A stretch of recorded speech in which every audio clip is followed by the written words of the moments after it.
So welcome to the History of Material Text workshop. My name is John Pollack. I'm one of the co-organizers of the seminar.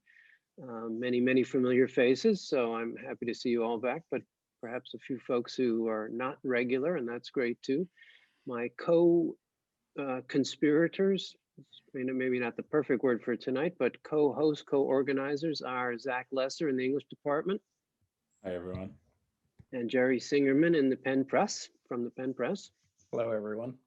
And Philip Mogan, who is our graduate student fellow and organizer who runs our email listserv and many behind the scenes tasks as well.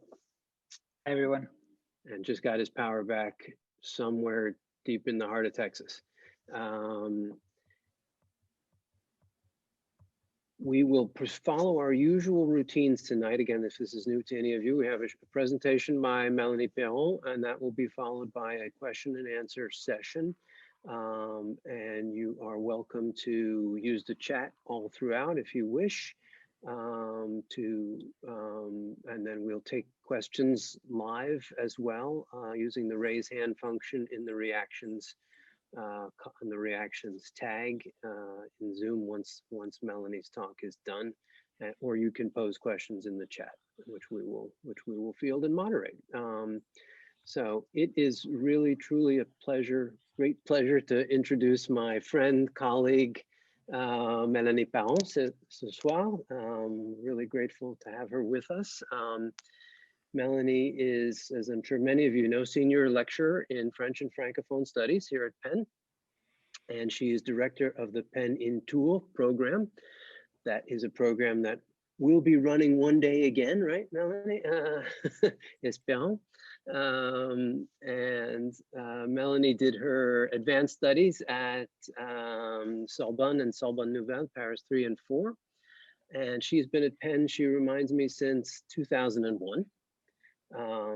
I should say that I knew Mélanie long before I actually knew her in person, because she is, I think, unquestionably one of the most inspiring teachers at Penn. And I have known many of her students over the years who had told me all about her. And this is no exaggeration. We hire lots of students in the library, and they have always, and to this day, raved about Mélanie's classes. So her fame preceded her, at least in my case. In recent years, we've been working together, Mélanie, my colleagues and I, much more closely in developing, for example, pedagogical models and projects around one of our collections, the Lorraine Beitler collection of the Dreyfus Affair. And working with that collection with Mélanie, I've had a chance to see her up close and can absolutely witness myself why her students are such fans of her teaching. The project you're going to hear about tonight, though, represents for me one of a series of pioneering digital humanities research projects that the library has been able to assist with and participate in recent years. And it developed, as you'll hear, out of Mélanie's dedicated pedagogy. But it's vast and it's complex, and its implications, I'm sure you'll agree, are profound and powerful. Mélanie received an important grant from the Shoah Foundation to work on this project, and it has profoundly marked her own work in the classroom. So I'm really delighted that Mélanie can share this work with us tonight. Over to you. Thank you. Well, thank you so much. John, can you hear me? Is it good? Okay. So thank you very much. After attending the previous workshops, I not only feel terribly intimidated, but I also think I might have been miscast. So I apologize in advance and hope that if nothing else, you'll be inspired by the stories I'll share tonight. I would also like to remind the audience that behind the singular pronoun I'll be mostly using stand many individuals without whom none of what I'll talk would have seen the light of day, and their names have a slide dedicated at the end. So let's go. So also I have to tell you, I'm going to go from my PowerPoint to the map. So I apologize if you get a little bit nauseous. So I'm going to share my screen and let's go. Is it working? Okay. Is it good? Can you see? All right. Okay. So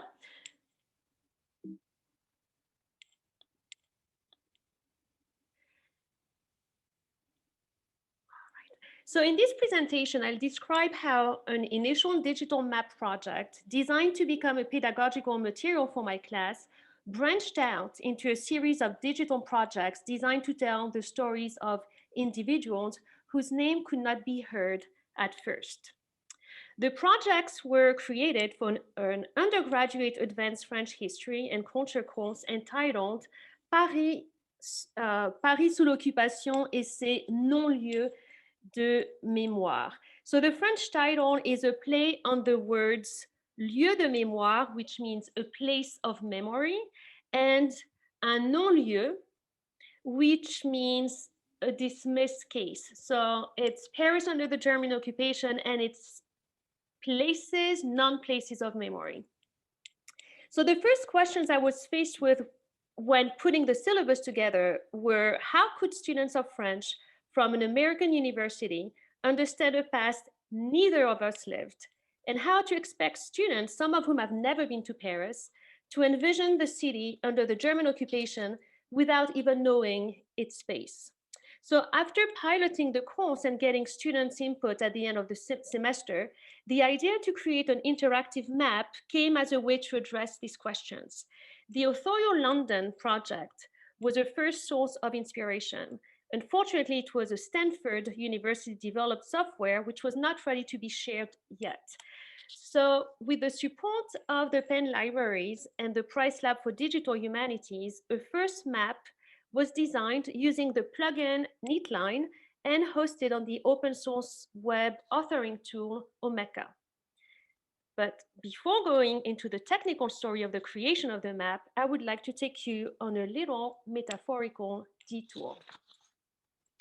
The painter Simon Antaille developed a particular method he called folding, pliage. The word method versus the word technique highlights the fact the painter did not claim full control over the means he employed and did not aim at a definite outcome. His method consisted in folding, creasing, knotting the canvas, whose dimensions were usually excessively large. He then proceeded to lay the canvas on the floor and painted its visible convex spaces. Being on his knees and bent over his work, Antaille intentionally denied himself full sight and could not foresee the final result. This is what he called retinal silence. Once the paint was dry, he proceeded to unknot and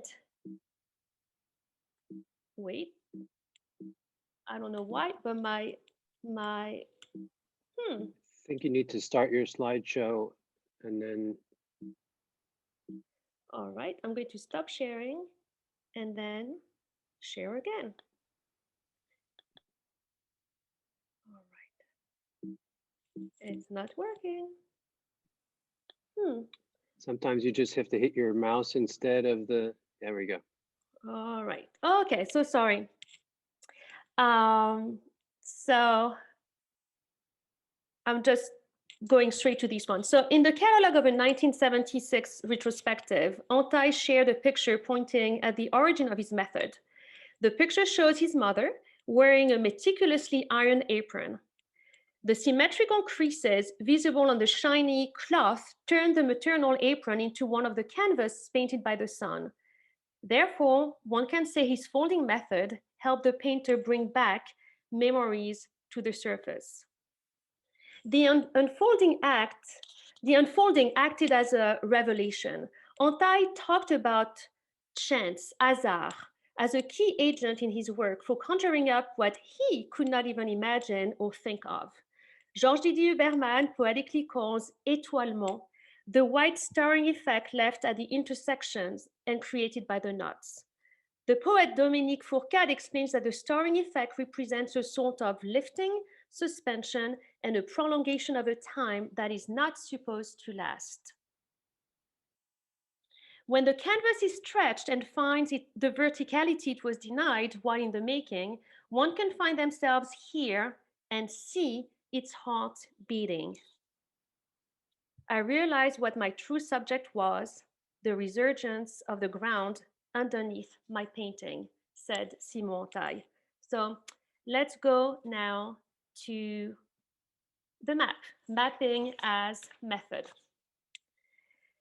So for €5 on eBay, I bought a promotional 1940 pocket agenda book with a map of Paris folded inside. It was offered to the customers of the famous department store Les Galeries Lafayette. I like the idea of a map that had been carried around and manipulated by a stranger instead of a sterile reproduction. Besides, the story of the department store itself is a page ripped out of the history of the German occupation. By the end of 1940, it was Aryanized, meaning that its Jewish owners and employees were evicted and replaced by non-Jews. The map was unfolded and scanned with the creases time had left in its fabric visible. The digital image of the map was then layered onto a digital map of current Paris and the vintage paper map refolded back into its pocketbook. And from then on, helped by Kira Schulman, who was then one of my undergraduate students, I followed the same method rooted in unpredictability as Antai. Bent over the canvas my floor strewn with books, loose sheets, notes had become, I adopted the dislocated, floating vision of Antai. I selected material in accordance with the goals I had for my class specifically, which was to make the time period as palpable as possible. I knotted text together, images and text together, and instead of brushing paint over this montage as he did, I translated it onto the map. Despite the frontal position I suddenly had facing the screen of my computer, I still proceeded blindly, mechanically pinning, stitching onto the fabric of the map, never knowing what was going to appear in the end, and if there was even an end. When I would zoom out, blanks punctuated the map, yet surprisingly, they were not obscure blanks, signs of an inevitable erasure. They stood like semaphores that led me to keep on looking. About 240 key places were geolocated and identified with a description of the place before the war, during the war, and after the war. The places were first selected following Cécile Desprairies' invaluable guide, Paris dans la collaboration, which is organized by arrondissement.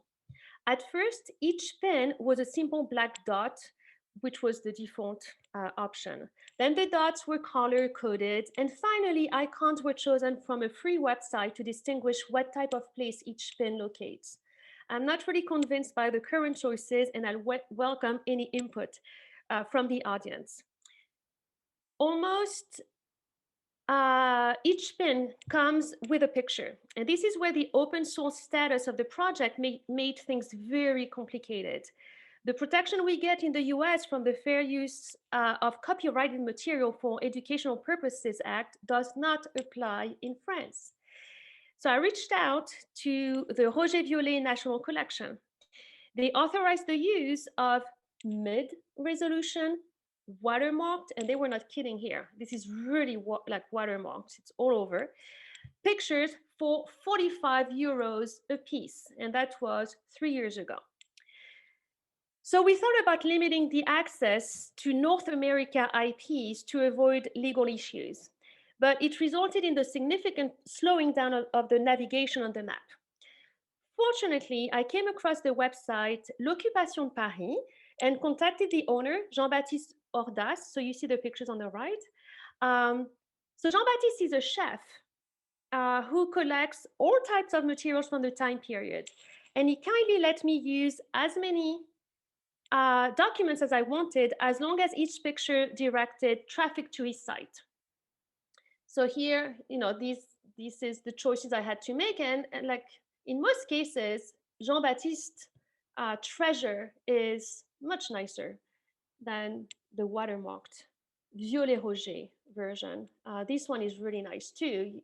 Actually, Jean-Baptiste has pictures of the people like facing. Well, so the current map still has pictures that should probably not be there. So a future step is to go through Jean-Baptiste's trove and replace them with some of his priceless material. But he just published a book last October, so hopefully we still have the same arrangement. We'll see. Okay, so when possible, places come with excerpts from selected memoirs written by key actors who survived and were published after the war. The prefect of Paris, Roger Langeron, the journalist Pierre Audiat, the lawyer Maurice Garçon, the novelist Jean Guéhenno, the historian Georges Belair, the German artist Arnaud Breker. Excerpts from the text written by two young key witnesses who did not survive the war, Hélène Baird and Louise Jacobson. Excerpts from the writings of young witnesses who later turned writers, Sarah Kaufmann, Marcel Cohen, Patrick Modiano, Georges Perec. I also pay for yearly membership to the French National Audiovisual Archives, LINA, so I can download and embed videos in the description of some places. Finally, I collected press material from the Bibliothèque Nationale de France site Retro News, which gives free access to 1,000 titles published between 1631 and 1950. And in order to have access to functionalities such as downloading articles, I have been paying for yearly membership as well. So I'm going to stop sharing this screen and we're going to go on the map. And let's go here. Back and this one now. Okay, can you see the map? Good. Okay, all right. So let's go on a little tour here. I'm just going to reload it so you see the map tiling over a current map. It was very quick, but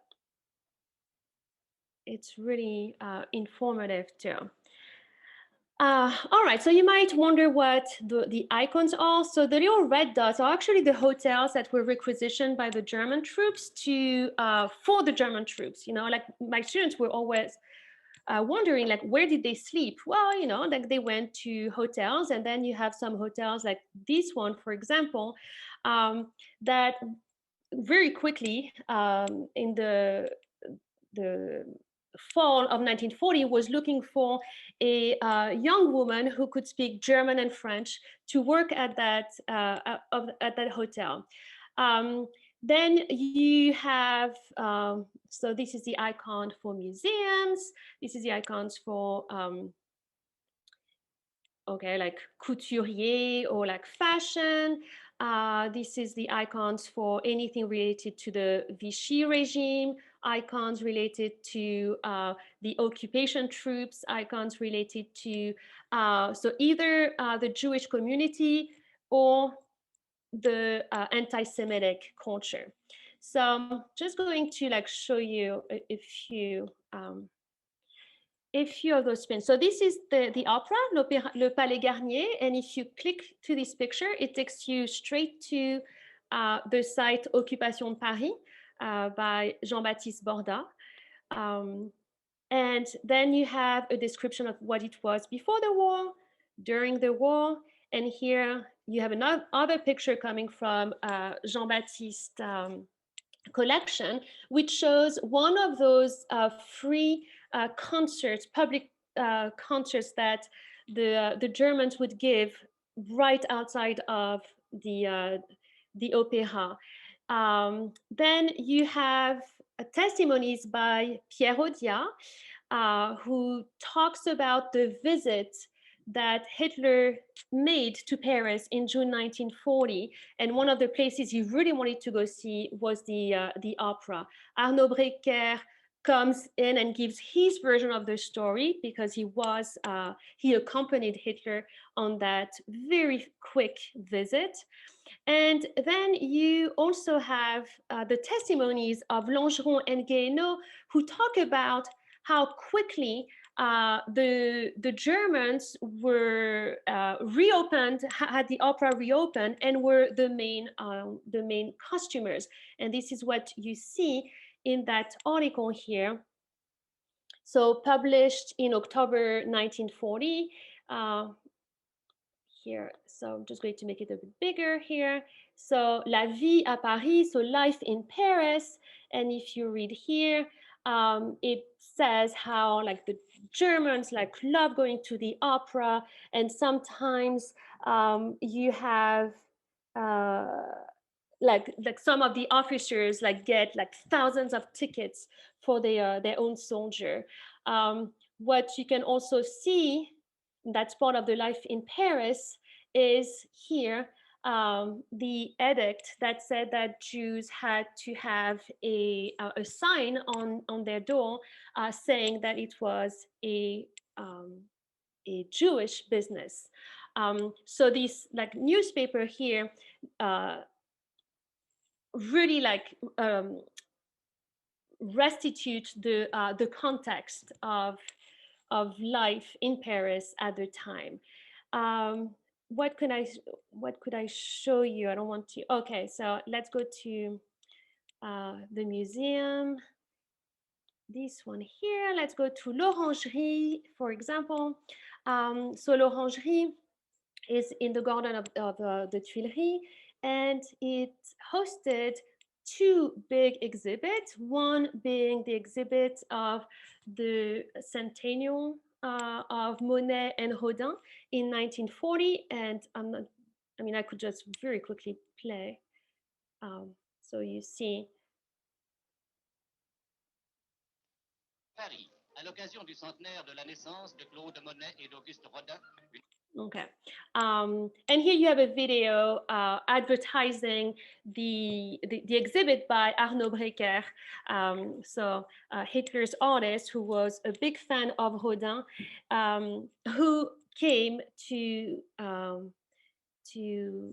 exhibit his work, and many what we call collaborators attended it. Here again, you have some testimonies by witnesses of the time, and as a document you have the actual brochure that was handed out that I got from Jean-Baptiste again. So now let's take you to a much darker place. We're going to go near the Eiffel Tower. We're going to go right here. And I'm just going to click. So this is the Vélodrome d'Hiver, which was an indoor stadium famous for its bicycles races. In the mid-1930s, it hosted many political conventions led by the future socialist prime minister, Léon Blum, who was a Jewish man. In July 1942, it was the place where the French police locked in 12,000 Jews they rounded up. The roundup is known today by the name the Veldiv roundup. Being able to see where the Veldiv stood, it does not exist anymore. First makes us realize how shockingly close it was from the Eiffel Tower. I mean, it was in fact only a 10-minute walk.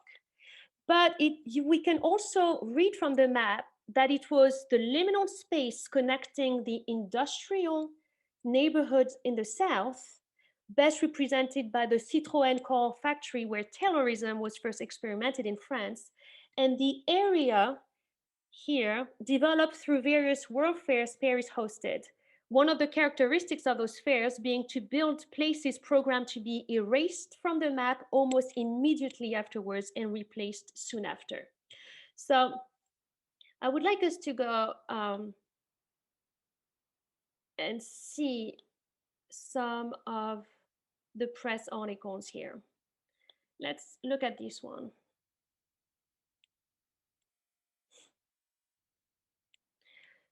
So this page was published in October of 1941.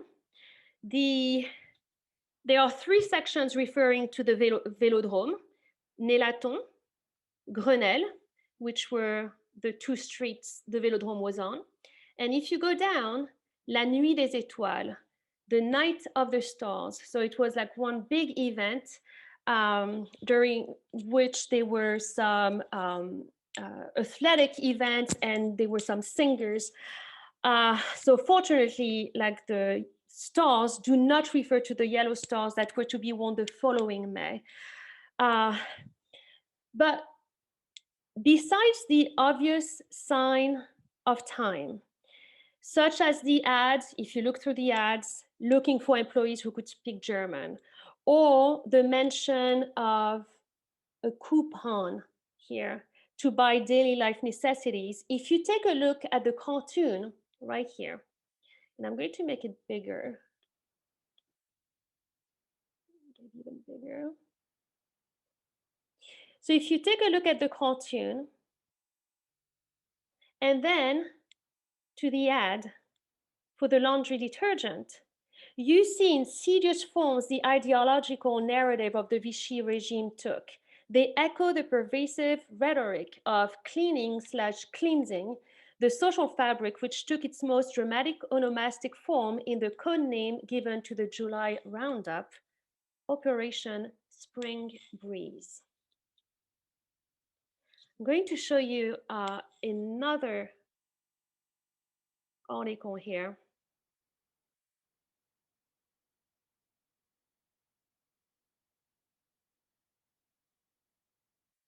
I'm sorry, it's like, okay, going slow here. Let's look at this one.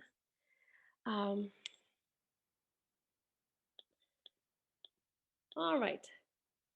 So this was in September. It was September 17th, 1942. So 2 months exactly after the roundup. You see that the Veldiv was back to its entertaining function. It hosted a boxing match with a famous French boxer, Marcel Cerdan. He was very known also for being the singer Edith Piaf lover. And the proceeds were to be donated to the families of prisoners in need. If the fundraising event tries to cover the anti-Semitic crimes commonly committed at the time, if you scroll down, the announcement for a large public auction right beneath brings back to the surface the ground underneath the paper. In fact, the announcement echoes the flourishing public sales of spoiled Jewish properties. And in the context of the map, it encourages us to click on the icon for auction house and leads the reader to understand the intrinsic connection between the commercial activity of the place and the cleansing ideology put in place by the Nazi and the Vichy regime. Just going to go to that auction house.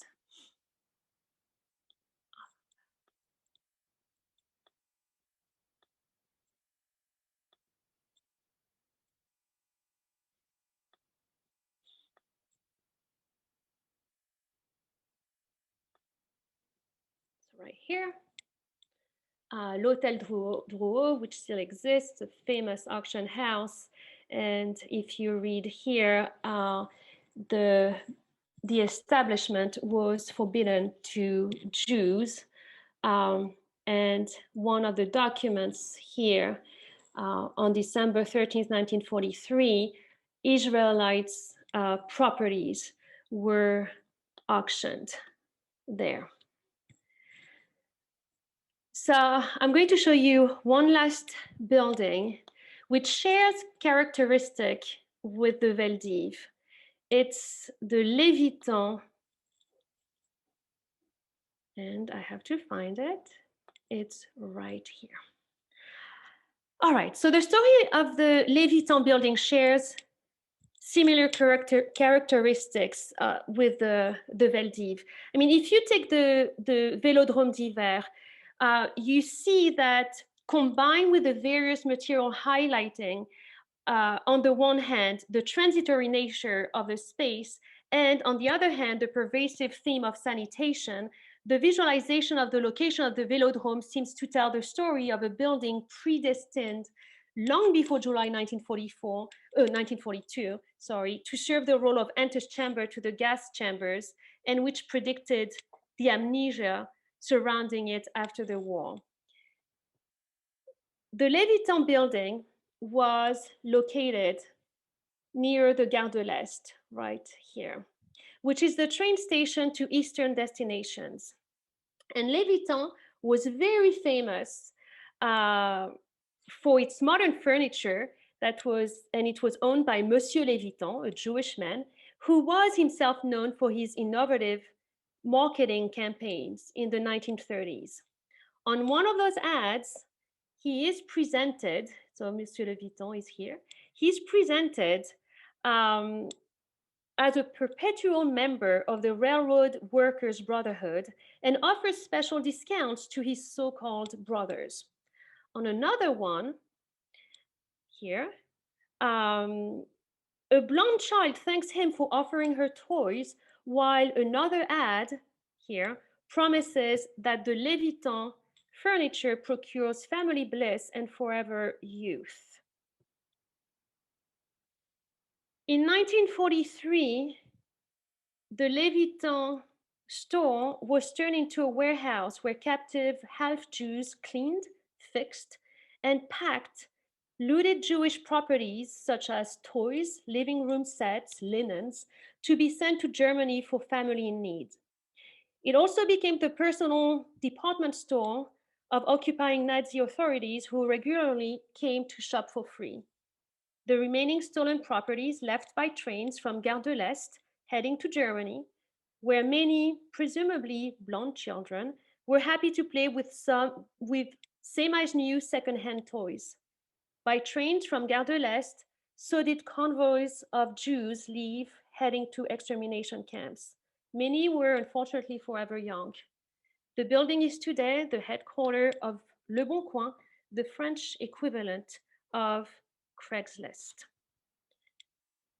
So I'm going to go back to my PowerPoint. So sorry for the back and forth.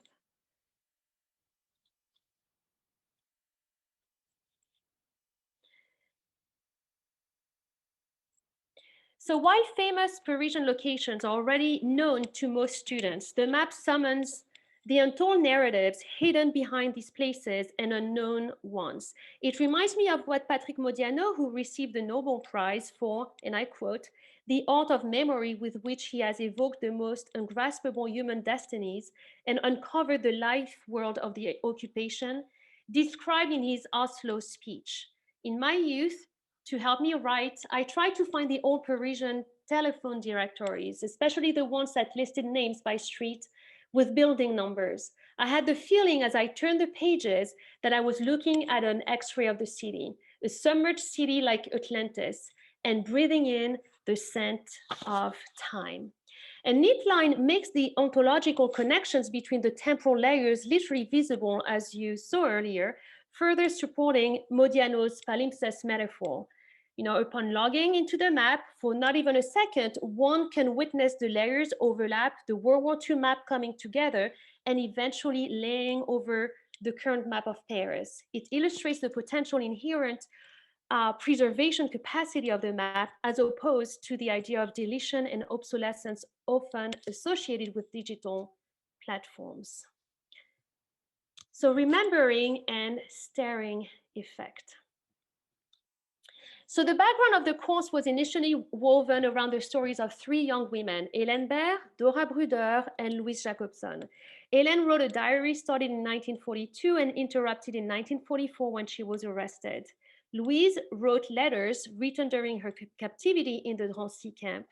Dora's parents wrote an ad in the newspaper asking for anyone who saw their runaway daughter to contact them. They all died in deportation. And Patrick Modiano wrote a novel entitled Dora Bruder. Je n'entends pas ce qu'elle dit. I can't hear what she says. The lexical confusion of a student whose mother tongue is Spanish was another seminal moment. Translating entender, to understand, by the French entendre, to hear, to explain that she did not understand what Hélène Baird wrote actually made sense. I mean, how to understand history if you cannot hear the stories of those who were directly impacted by it? How to connect with the time if you cannot relate to the people who lived then? And what about the stories of those who did not write the history books? Those whose voices were not heard either because they were not considered as major sources or simply because they could not talk anymore. So as chance would have it, I was granted the Laurie Ruttman Teaching Fellowship to conduct research at the USC Shoah Foundation Visual History Archive. Even though Liliana Weisberg has never admitted it, I'm sure I owe this chance to her. The VHA counts 52,000 testimonies from Holocaust witnesses. About 2,000 are in French. I had only 4 days. So in order to find my way amidst this ocean of stories, I searched the database using the keywords Dora, Hélène, Louise, the location, Paris, and each girl's year of birth as cross-reference criteria. I was looking for women who, unlike Dora, Hélène, and Louise, were able to physically tell their stories after the war was over. And this is how I met Claude Bloch, Francine Christophe, Annette Muller, and Arlette Testiller. So I had initially selected Claude's file because the Parisian was born the same year as Dora Bruder. As I was listening to the testimony of the elegant 80-year-old Claude was fortunate to have become, I realized she grew up in the same social milieu and neighborhood as Hélène. And then anti-chance happened. Claude talked about her mother's fragile mental state after her father, Jean Bloch, was arrested. And it reminded me of a passage in Hélène's journal where she talks about a very anxious friend whose husband has been arrested. So I flipped through the pages and found the passage. And the lady in question was named Madame Jean Bloch. And then the knotting together of Hélène and Claude's stories triggered a starring effect, further linking both young women. They both mentioned the Senator Pierre Mas, who linked them to Paul Léon, James Joyce's friend, who tied them to Sylvia Beach, the owner of the bookstore Shakespeare and Company. I then started reading Sylvia Beach's memoirs, which includes a very short chapter on the occupation at the end. There she mentions a young Jewish friend who volunteered at the bookstore. Her name was, Françoise Bernheim. The starring effect happened again. Françoise Bernheim is a recurring name in Hélène's journal. The two young women were volunteers at l'UJIF, a Jewish organization established by the Vichy government. In the first part of her journal, Hélène often talks about her ever-smiling colleague, and in the second part, she writes about the void left after François' arrest. At that time, I was also reading the account Georges Veller wrote in 1946 about his captivity in the Drancy camp. Because the starring effect could not stop here, I ran into a whole chapter entitled Françoise Bernheim at the end of Veller's book. He described a young woman whose joie de vivre touched many.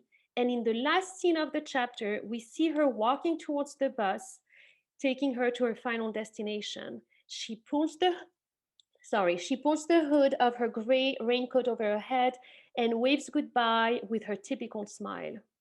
Veller and Hélène had to be talking about the same person. Kira found the report François' niece, Françoise Finlay, filled at Yad Vashem. I Googled the name, found an email address, and wrote to her. Françoise and her sister, Diana, kindly responded. They confirmed that, indeed, Sylvia Beach, Hélène Baird, and Veller were talking about the same person. And they sent us a picture of their aunt taken during the war. We could finally see the smile we had read about. In the course of the detailed portrait they made of Françoise, they mentioned a book their cousin wrote about the war and which they highly recommended we read. The name of the cousin? Claude Bloch. Claude Bloch married Françoise's cousin at the end of the war. Claude never met Françoise. And when I met the two sisters in Paris, I also learned how to read François' last name. It's not Bernheim, it's Bernheim. So the narratives from the Shoah Foundation VHA literally helped the students hear the past and the voices of those who vanished, and all were not expected to be heard. The testimonies were transcribed to facilitate the comprehension, and a new map was created to host these voices. In this case, the digital map enables us to follow the witnesses' steps through what was once their childhood landscape. I was supposed to show the map, but I'll wait for after, so I don't have to keep doing this back and forth. So then a new question emerged. Now that we could hear the voices of people, what about hearing the city itself tell their stories? I mean, after all, I might have misunderstood my student's sentence. I can hear what she says. The pronoun she could have referred to the city, which is a feminine noun in French. I can't hear what the city is saying. So how to make the city talk? Inspired by the Penn conference entitled Immersive Storytelling, Creating Narratives with Virtual and Augmented Reality in April 2019, and more particularly by Peter DiCerni's work using 360 cameras, I thought it would be interesting to film in 360 the places mentioned in the survivors' testimonies as they stand today. So I decided to start with Annette Muller's neighborhood because she provided meticulous descriptions in her testimony. I was hoping to be able to meet her in person, but was only able to get in touch with her nephew through Facebook. We met in front of the apartment building his relatives lived in during the war. There, he told me Annette suffers from an advanced stage of Alzheimer and does not talk anymore. So the plan was for me to come back the next day to film the itinerary Annette and her family followed on the day of their arrest on July 16, 1942. I was to start from their home address on 3 Rue de l'Avenir, Street of the Future, and continue down Rue Pixéricourt. On the 1940 map, Rue de l'Avenir is indicated as Passage de l'Avenir, passage to the future. Both signifiers are striking anomalies, not only when you think of the Muller's fate, but also on an urban level. As it looked then and still looks today, it rather fits the description of an impasse, a dead end, which is the denomination given to a parallel street that strangely looks like the Rue de l'Avenir. So you have Impasse des Chevaliers on the left and Rue de l'Avenir on the right, and they are both dead ends. Annette's nephew told me that his father, who became a comedian, used to say that if only his parents could have read the signs, they would have known they were, and I quote, screwed at this address. Along the itinerary, I recognized the store Annette ran to buy a comb for her hair on that July 16th morning. In fact, in an attempt to save her daughter, Rachel Muller pretexted she needed a comb to fix Annette's hair before they could leave the house. The store was a very short distance from the apartment, as you can see right here. Despite the store owner telling her to run, the 9-year-old little girl went back home. A few blocks away, one passes by the bakery owned by the people who Annette remembered vividly, proudly stood in front of the store on that morning to applaud the police for the good work they were doing. The building stands at the intersection of Rue Pixéricourt and Rue de l'Est, and through what can be seen as urban poetic justice, is currently a private sex club, which would certainly be seen as an abomination by the holier-than-thou couple. And if this discovery makes you lose your sense of direction, the name of the restaurant across the street gets you back on track. Là-haut, over there. Many months later, Henri Muller, Annette's older brother, told me that the store Annette ran to actually stood across from the infamous bakery, right before the restaurant. I was back in the US then, so I went on Google Maps Street View to see what place Henri was talking about. But it did not make sense though, unlike my store, the store I found. The outside architecture of what is today a physical therapy practice does not bear obvious signs of its previous activity. It is only when I looked through the libraries of pictures taken at this address by Google Map that I was able to rewind the clock to a time when the place was still readable as a storefront. So if you see here, I was able to go back to 2008, and in 2008, that's what the place looked like. And this picture shows an architecture probably very similar, if not, I mean, it might even be the same as in 1940. And it made me realize how far little Annette had to walk on that day. You'll notice the irony of the name of the restaurant back then, knowing that the bakery was already a sex club. All right, so the final destination for the video was the Bellevilloise, where the Jews arrested in the neighborhood were locked in before being bused to the Vélodrome d'Hiver. I accidentally went 1 block too far, but quickly found my way back after going through the Rue Juillet, July Street. As I was preparing this presentation, through the transparency, and I don't know if you can see it on your screen, through the transparency of the 1940 map, I discovered that the block I followed before making a left on July Street is now Allée Chantal Ackermann. It received its name on October 2020, when the city of Paris recognized the Belgium artist. Ackermann's mother was a survivor from a concentration camp, and the wealth of the artist's work was the Shoah. The title of one of her documentaries, where she interviewed 3 female survivors, was entitled Tell Me, which could apply to this part of my presentation. The new alley hasn't been recorded on Google Maps, as my search, the search I did like a few hours ago, shows. You see,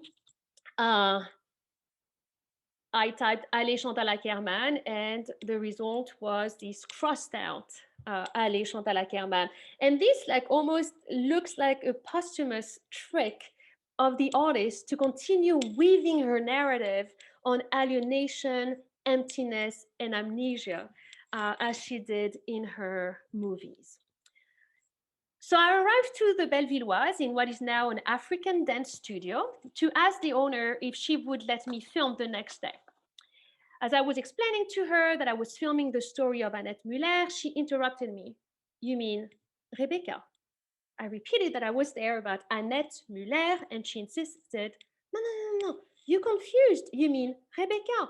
I know who you're talking about. The short woman who comes here every year. You know, her mother slapped her across the face to force her to escape.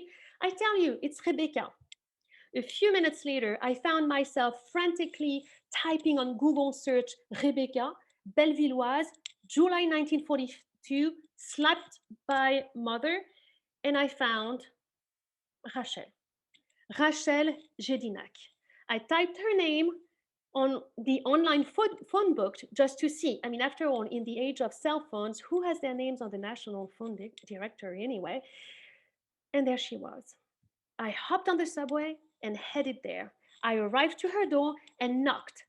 And this is only then and there that I realized that I had not thought about what I was going to say. She later told me that since that fatal day in 1942, when the French police knocked on the door of her family's apartment, she hardly ever opens the door to a knock. On July 2019, she did. And the following week, we were filming her, telling us her childhood and the day of her arrest through the stories of various places.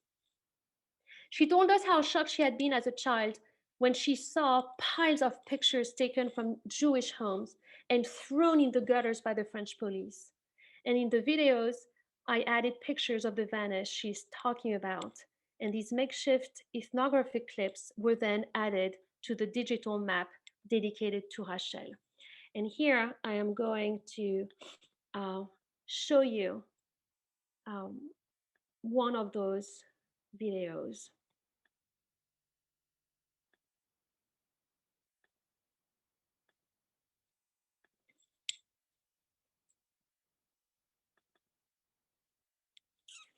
So this is Rachel, and she's in her former elementary school. And this is the plaque that you can see today with the names of all the former students who died in deportation. On a mis deux plaques là, deux plaques parce que l'école des filles et l'école des garçons jouxtaient, elles n'étaient pas mélangées. Et donc, il y a une plaque pour les filles et une plaque pour les garçons. Donc,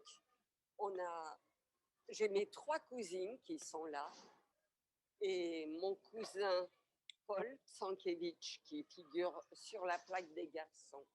Voilà.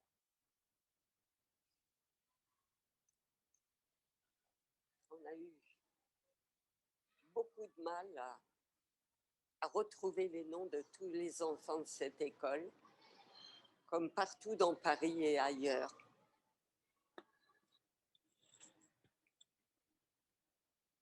So the quality is not very good. So those videos are made so you can watch them on a headset and you feel as if you were next to Rachel. I'm also going to quickly show you a clip of Rachel in front of the Bellevilloise.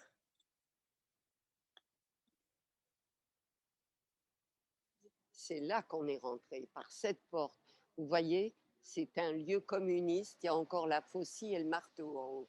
On est rentré par la grande porte. C'est celle-là. Voilà. Et il y avait une salle immense quand on est rentré. Je ne me souviens pas des étages.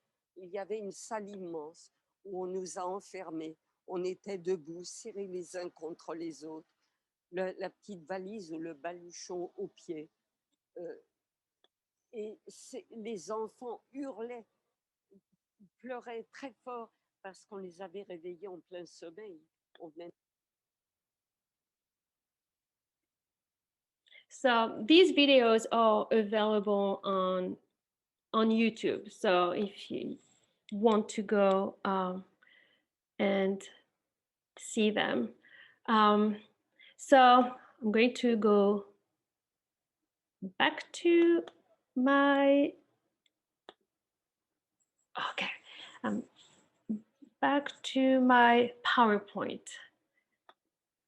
Okay, so back in the classroom, when watching the videos with the Oculus headset, the students find themselves next to Rachel as images of her relatives slowly appear in the scenery. In this instance, VR enabled the digital cartographic translation to don a humanity that speaks to us in a way that we can hear today.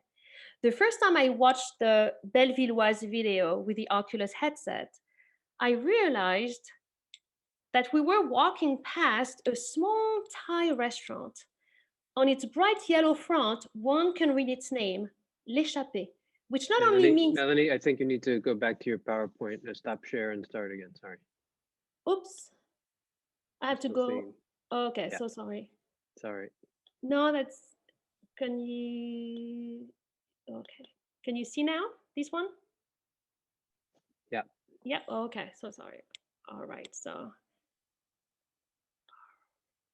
Right. Okay. So, all right. So I'm just going to go back. So, so these are my students with the Oculus headset watching Rachel's videos. And so, as I was saying, when I watched the Bellevilloise video with the Oculus headset, I realized we were walking past a small Thai restaurant, and on the yellow front, you can read its name, L'Échappée, which not only means the escape, but it is also a cycling term, which means the breakaway, as if the street itself was telling the story of Rachel and her sister, who, because they did break away from the Bellevilloise, were not taken to the Vélodrome d'Hiver, unlike Annette Muller, who was trapped in an undercover dead end. A name on the facade turned the street into a Greek chorus and turned a restaurant into a textual mise en abîme. Mélanie, can you just put that in slide view? I think not everybody can see the full picture. What about like this here? Just go to view from current, yeah. Like that here? Can you see here? It's the view from views. Oops, we lost it. No, I'm just going to like reshare. Yeah. Like that. Can you see Yep. here? Yep. Okay. All right. So this is the restaurant. There we go. L'échappée. Okay. So as I was saying, so it is as if, you know, like a name on the facade turned the street into a Greek chorus and turned the restaurant into a textual mise en abîme. I still have to search the city records to see if the current restaurant kept the name of a former business that stood at this address. Given the interior and exterior architecture of the place, I'm pretty sure it has been a cafe, restaurant for years and was probably one in 1942. As for the name of the establishment, it is common for cafes in working class neighborhoods to bear names in connection with popular sports such as soccer or cycling. But here I am totally speculating. The very fact that the place bears this particular name today is already fascinating, especially when you draw a parallel with the Vélodrome d'Hiver. After it was knocked down in 1959, none of the nearby hospitality establishments that existed when the Velodrome was still around kept names referring to the stadium. The physical erasure of the building triggered a surrounding amnesia. So this first makeshift experience with virtual reality technology inspired another digital project, but this time curated by the students. In the second half of the semester, the class reads On the Inner Stage, Sur la scène intérieure, by Marcel Cohen. It tells the story of Cohen's family members who never came back from deportation. Through his memories as a 5-year-old boy living near the Parc Monceau and the objects that belonged to his loved ones, he takes the reader to the Parisian places and personal realms which delineated his childhood. Last year, as a Penn Global seminar, the course included an 8-day trip to Paris. So the final project for the course consisted in picking a particular place mentioned On the Inner Stage and filming it with a 360 camera, meticulously listening to Marcel Cohen's words. With the priceless help of Megan Moody from the Penn libraries, the project enabled the students to literally be walking in the little boy's steps. Despite the changes the streets underwent through time, the students became archiving connectors between then and now, peeling off the superimposed layers covering what was once the reality of the author. The videos were added to the digital map dedicated to Marcel and will be used this semester by my current students to have access to another form of reading Cohen's text. So I was going to show you the video we made based on this excerpt, but just so that we don't run into more technical issues, I'll just give you the address in the chat afterwards. So we had the honor to be invited by Marcel Cohen in his home. Had there not been a large yellow vest protest and a metro strike, he was supposed to walk us to chosen places mentioned in his book, and we would have filmed the journey in 360. Instead, he shared family pictures and let us smell his father's cologne, described at length in the book. He also mimicked the sound his mother would make when she was annoyed at him, and which the reader can only construct through the spelling TSS. When we asked him to read aloud a passage from his book, he refused and explained that he has always refused any request of public reading of this particular text. He turned to us and said it was our role as readers to pass on his voice. When we told him about the students' filming project, Marcel Cohen kindly agreed to put on the Oculus headset and watch the first video, which happened to be the one filmed in the Parc Monceau. After an initial, and I'm going to show you a picture here, after an initial reaction of wonder, the little boy turned old man was visibly moved. He removed the headset and thanked us. He didn't want to see more. This moment was a reminder that the empathy triggered by virtual reality comes with ethical responsibilities. As much as this virtual spatial translation can lead to a deeper understanding of the text by the reader, one must bear in mind it can also trigger anxiety in the subject/author of the text. So as a conclusion, so as pedagogical material for my class, these digital projects presented tonight open an interstice into the fabric of time and space, which enabled us to connect with a distant past and a faraway place. Recalling the very mechanism of breathing, the back and forth movement between past and present historical narratives and individual testimonies, national and personal, reading and making, keeps the blanks from becoming obscure and hollow. It encourages the students to not only consider the time period, but also to be considerate towards those who lived it. It enables them to feel empathy towards people at a time they could not hear at first. Their endeavors put on the map the unheard stories of invisible strangers, stitched together scattered narratives, and weaved an infinite constellation connecting that past to our current present. Today, I get the sense that memory is much less sure of itself, engaged as it is in a constant struggle against amnesia and oblivion. This layer, this mass of oblivion that obscures everything, means we can only pick up fragments of the past, disconnected traceless, fleeting and almost ungraspable human destinies.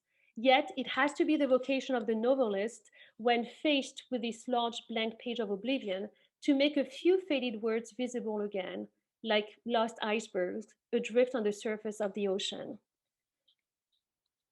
I believe that all the participants to these projects might not fit the definition of novelist as it's described here, this is a Modiano quote, sorry. But all the participants were nonetheless all at once close readers, translators, cartographers, videographers, curators, who realized that what their true subject was the resurgence of the ground underneath the painting. So last fall, I shot 2 videos with Francine Christophe in the neighborhood of her childhood, which happens to be the same one as Marcel Cohen. I'm waiting for the Vitali lab to reopen so I can work on them and on the interview we conducted with Marcel Cohen in January 2020. And I would like to finally be able to film Annette's story.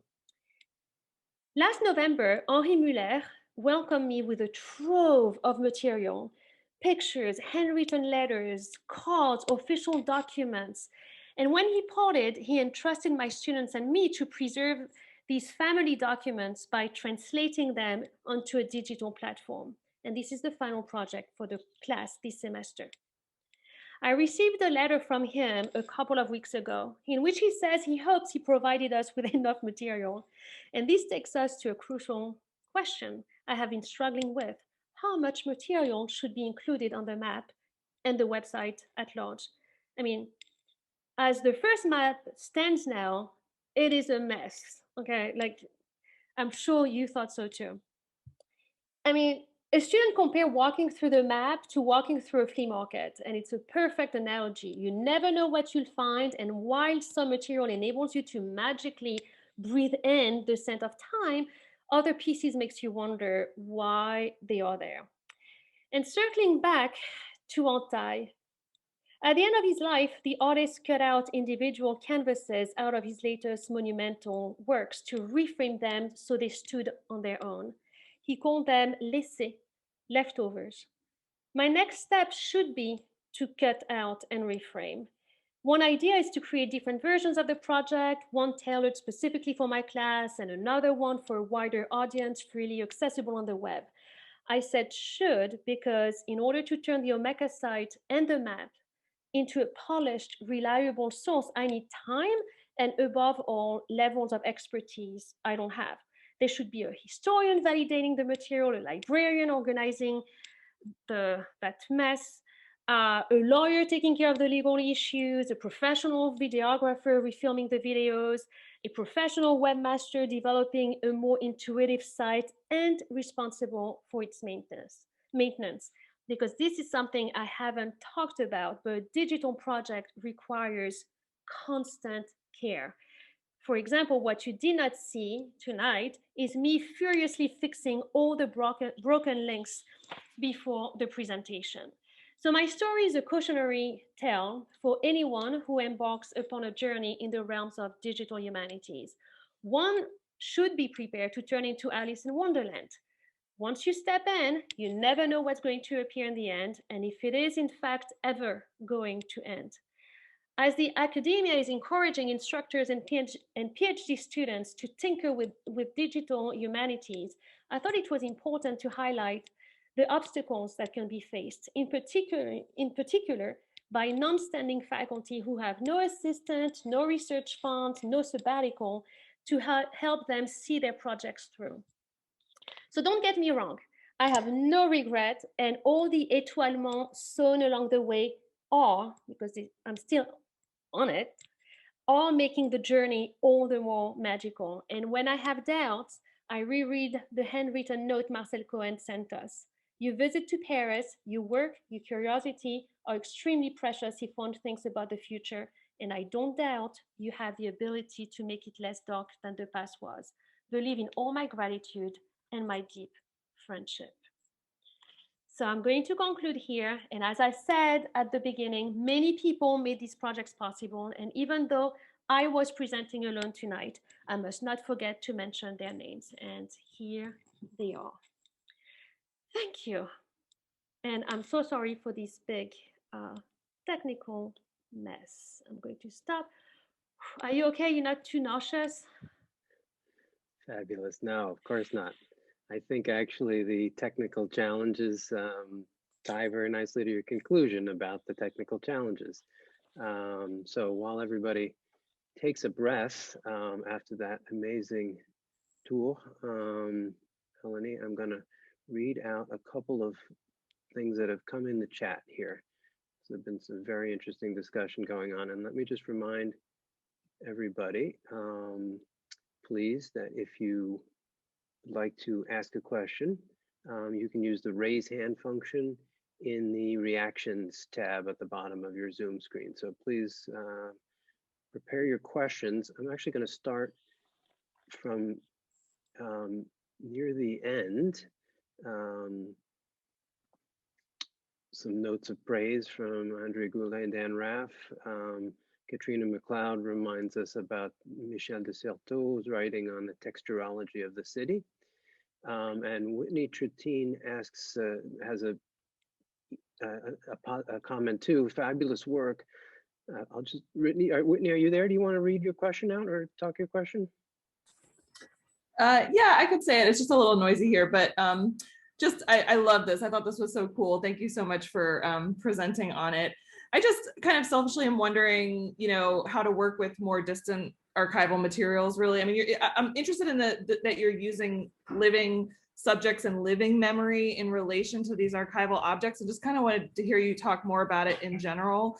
And especially kind of how you talk with students about that, the ethical implications of it. Like, is it something you consider in relation to thinking about the mapping, all that kind of stuff? But thanks for sharing your work. It's really great. Okay, so you want to know how I presented it to the students? How?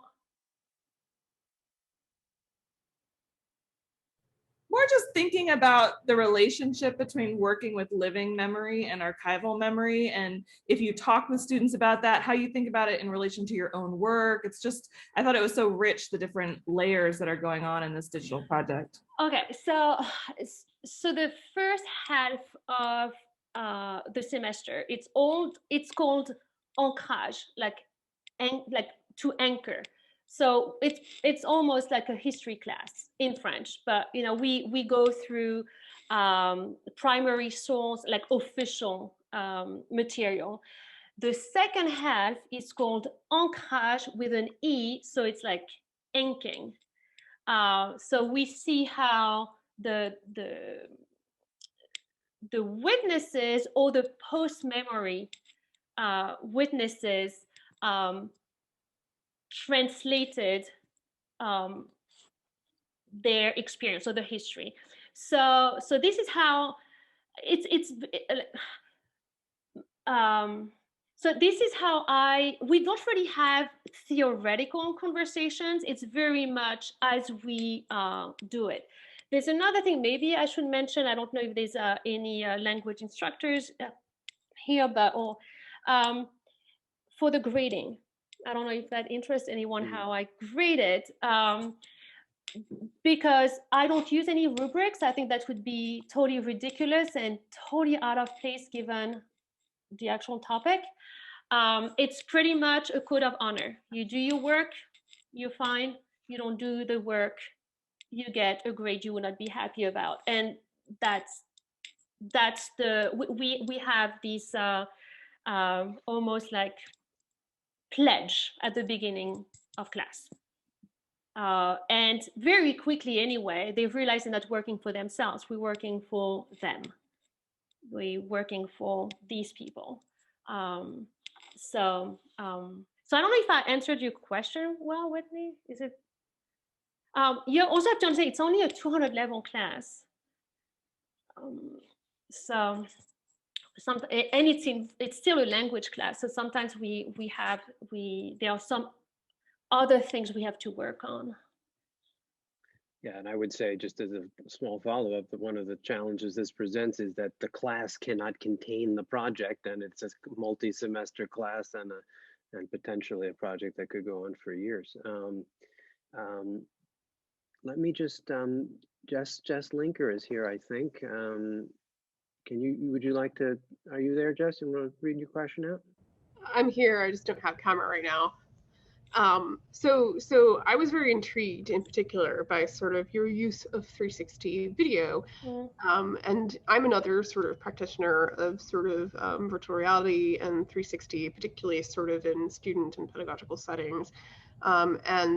Basically, like, I've found that there's like a really big difference between sort of considerations for like 2D spatial analysis and what it can do, and also sort of 3D spatial analysis and what that can do differently. So I was sort of curious, like, apart from like the issues you rightly describe related to empathy, I'm kind of curious, like, how you thought about the immersive experience, kind of when you're setting up the films, and then sort of when you're presenting the video, right? Like, what is this doing for the audience, right? That the map, like the 2D map, is not. All right. So something I don't know if it was very clear. I had never used a 360 video camera before. It was totally new. And then I met with Rachel, the so-called Rebecca. So at first it was just supposed to be for students to see the places. So it's really like on the spur of the moment, we added the human factor in it. So this is one of those serendipitous moments. What my students really appreciate about it is that they feel like they are in the place, but also with a guide. That's what they really like about it. Now, my fear is when Rachel is not around anymore, am I still going to show it? That's a question I have. Right now, you know, Rachel is here. Rachel we can Zoom with her, we can talk to her, but is it something I'll still feel comfortable using when she's not with us anymore? So I don't know if I answered your question, or if anyone has. Well, and to ask that in a more legalistic way, I suppose, what kind of releases do you ask people to sign, interviewees to sign? What kind of agreement are they giving you in terms of use, and how do you talk about that?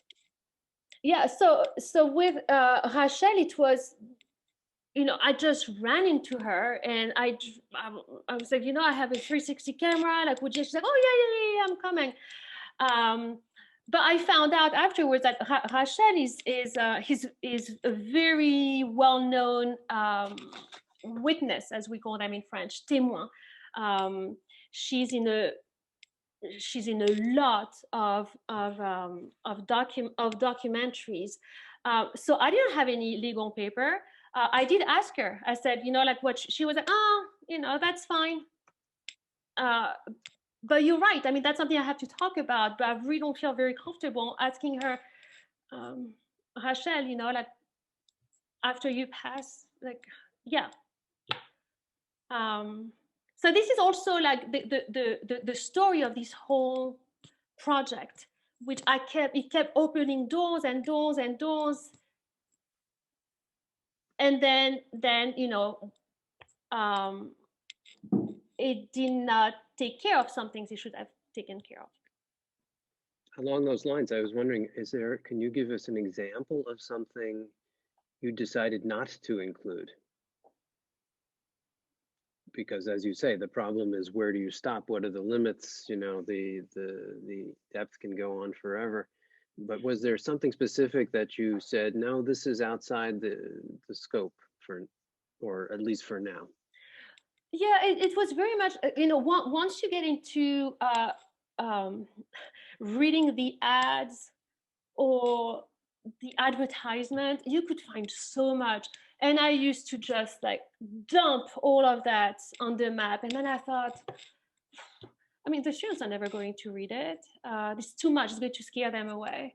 But then there's the person in me who came across them, and I want to share. I'm all excited. I'm like, oh my God, I'm sure it's going to interest someone.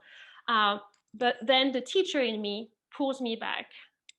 So this is why at the end, it's actually this presentation that made me think about it. I do think there should be two projects. I mean, there should be two versions, one for the class in particular and one bigger.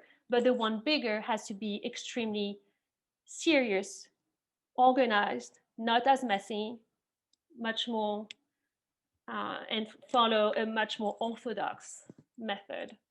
But it requires time and money, and so that's another issue. But. Yeah. Zach, go ahead. Thanks for that presentation. I was thinking of Jim's presentation about Philadelphia. There's something so powerful about the experience of a city as a kind of palimpsest of history, and the way that you read these locations, signs, advertisements for these stores. I wonder, and then just thinking about the idea of two versions, if you've had any feedback, reaction from anyone in Paris, because I imagine that powerful experience of these places where people are now is perhaps not always welcome to some people. Some of these places are the residue of confiscations and theft of people's businesses and places, and then you are, as you say, you're resurfacing that, and it's so visible the way you do it in the overlay online, that I wonder if you do go for the more public, I don't know how public it is right now at that site, how much people have seen it, but I could imagine some blowback from that. Yes. So right now the map is very much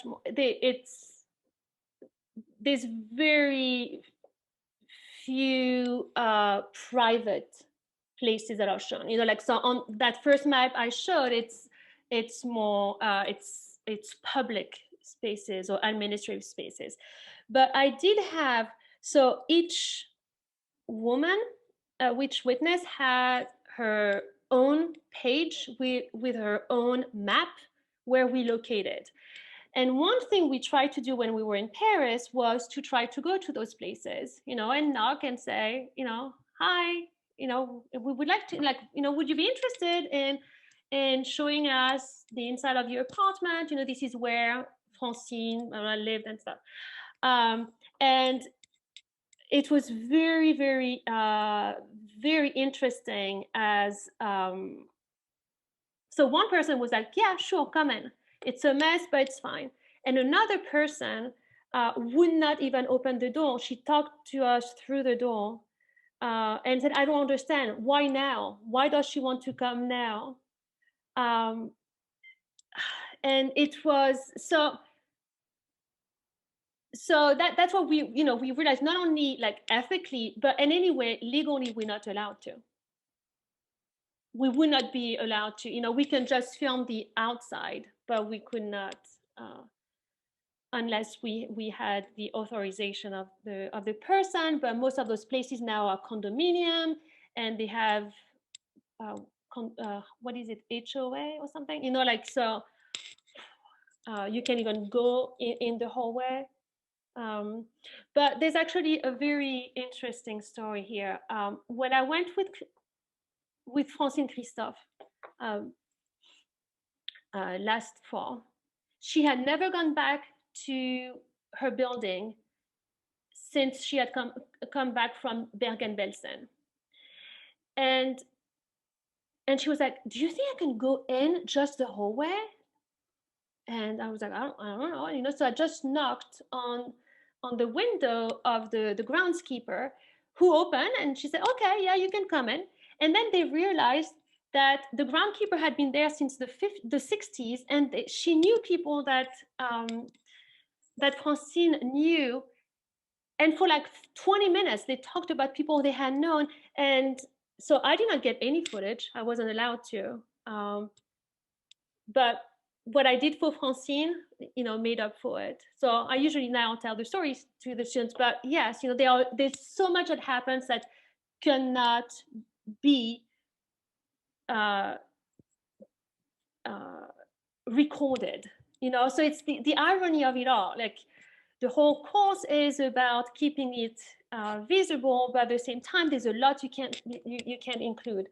And this is where sometimes I get so desperate. It's Jim who said at the end, he said, like, okay, I'm done, I'm passing it on. Do you remember, like, his conclusion was, okay, I'm done, like, I've done my part. Like, sometimes I just don't feel I'm good enough for it anymore. So. Well, just as a quick technical question, Catherine Fogel puts in the chat, what is available for public view and what can be shared with friends? I think everything that's at the link is public. Is that right? Yeah. So Catherine and everyone, the link that's at the top of the chat is the full site. There's nothing sort of Penn, limited to Penn passwords or anything as of now. Right. No. Right. Let me turn to Liliana. Thank you so much, Mélanie.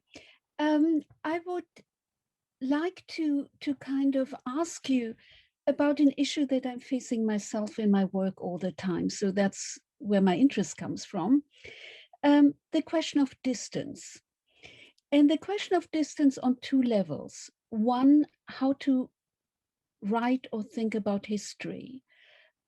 We are interested in the present, we're standing in the present, and have to know that it's our interest today that makes us go back in time. With an immersive project like this, one is very tempted to be in the time and forget that one is in the present looking in. How does one layer the project? By making sure that it becomes that kind of distance reflection. In the same way, it's distance in terms of identification. Mm-hmm. I'm now getting you to the drama of Brecht, who says, well, we shouldn't identify with the person on the stage. To be critical, we have to know that we are different, and there has to be a point of alienation. So how do we know, how do we use the special filming, the immersive identification with a character and keep that distance? And there is a third point to this. And the third point is not only identifying whether Rebecca is Rachel, but also whether a fictional person in a novel is on the equal terms with a real person. What are we constructing here? Now, I'm working on that period in Paris as well. Totally different people. I'm sure some of them know each other, but it's a very different story. So it's not just the layering and the perspectival issue, but how do we keep fiction and reality, the distance to the other. And that's, I think, where the ethical perspective comes into. And what does learning history mean here?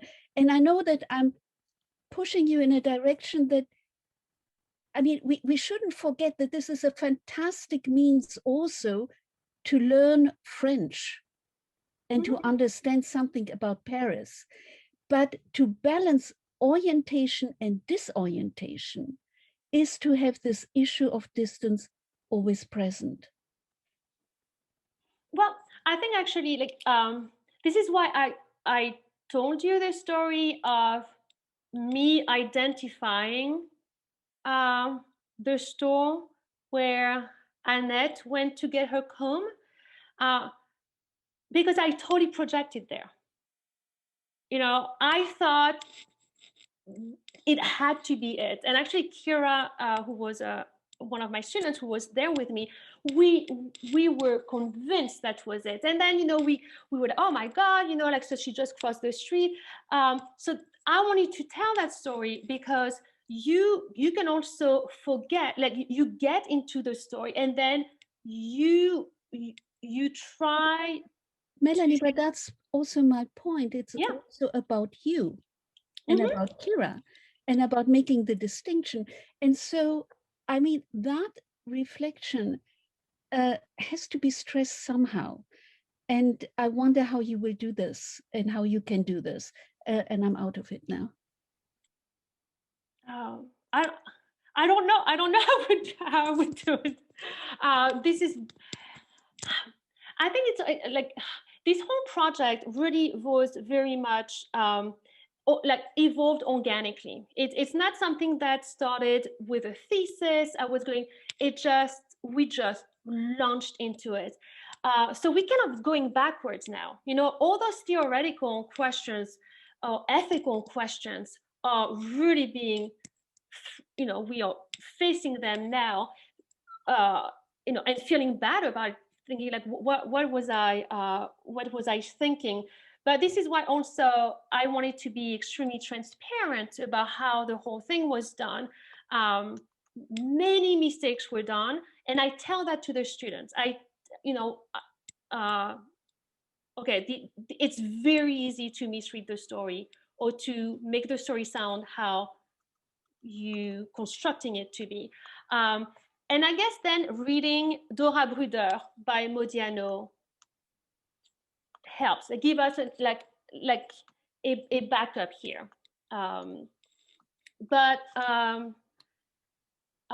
Yeah, so I don't know. I think the two of us should go to Paris, and you should we should. I was going to say, I think that would be a good plan. I'm going to turn to Jerry for what probably will be our last question. Go ahead, Jerry. It's wonderful material and so rich, but it's less a question than thinking that perhaps a way into dealing with Liliana's question is to focus on, I'm sorry, I forget her name, the woman with dementia, because there you have someone who is there, but whose memory has been erased. You have the external life that you're creating from her family's archive. And you have you as the subjective reader and interpreter of these materials, and you trying to recreate the life of somebody who is present but not present. And I'm not sure where that goes, but it seems to me a kind of way through the conundrum, and maybe through her, you know, awful dementia, kind of gift to you as an interpreter of these narratives. So in this particular example, actually, I have her brother. So he's actually the one who made me realize, no, that story you saw, that's not the right one. No, you did not read it well. So I have this person, for Annette's story, I have this person who keeps me from going adrift, you know, like who keeps me on my feet. But you know, what works for this story, like, and you know, like, would not work for another story, like, you know, for another witness. Yeah, but I mean, what you're faced with, even with the information he's giving to you, is the faultiness of memory and the way in which memory creates stories. And so you're dealing with fact and overlays of memories and loss of memories and your own narrative. I'm one of the things that you did so evocatively throughout is you constructed narratives from the landscape of Paris, right? But in many cases, they were narratives that were constructed after the fact. This is what happened in the 40s. This place now has the name of so-and-so, and isn't it ironic? And we construct a narrative of a place that becomes a sex club, and that becomes an irony because it had belonged to the moralist bakers. That seems to me that's less a historical reconstruction than an active interpretation that you are laying onto a past that is now present, which again is evocative, but that's a very different kind of work from trying to figure out what was happening in Paris in 1942 and what was the topography of Paris, and maybe, you know, what was the lived experience of somebody there, and what is the story that we create out of that past and our present and everything that's happened in between. Anyway, I'm just no. Well, actually, here also, I was very much echoing Henri's interpretation of things, because he's the one who told me, oh, and you need to go see that bakery because you'll see what it is now. Because actually you can't see what it is. It's very like, it's not, you know, you need to look it up to know what it is. So yeah, like I wonder if it's not like more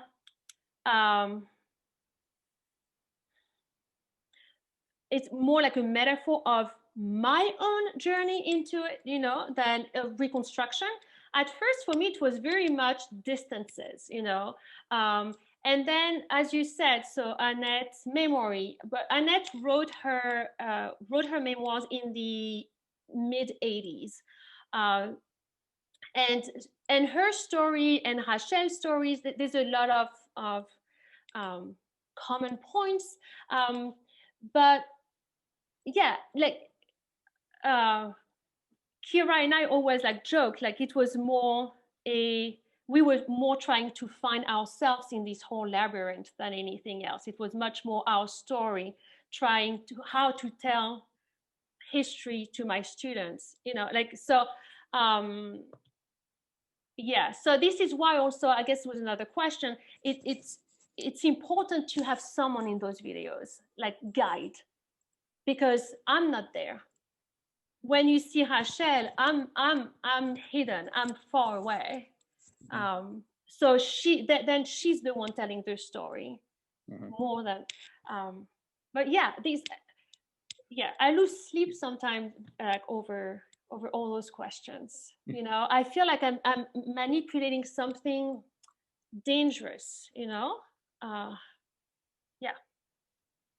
I think there was one more hand up from Eleanor Shevlin, but are you there, Eleanor? Would you like the last word? Yes, it was kind of a comment. I find the kind of philosophical elements of this that we're discussing just wonderful. And I think there's something about place that it creates narratives for us. You know, you could have the woman with the dementia seeing something that she has many blanks, but it would take her back because of spaces and places are part of human agency that are building blocks to narratives.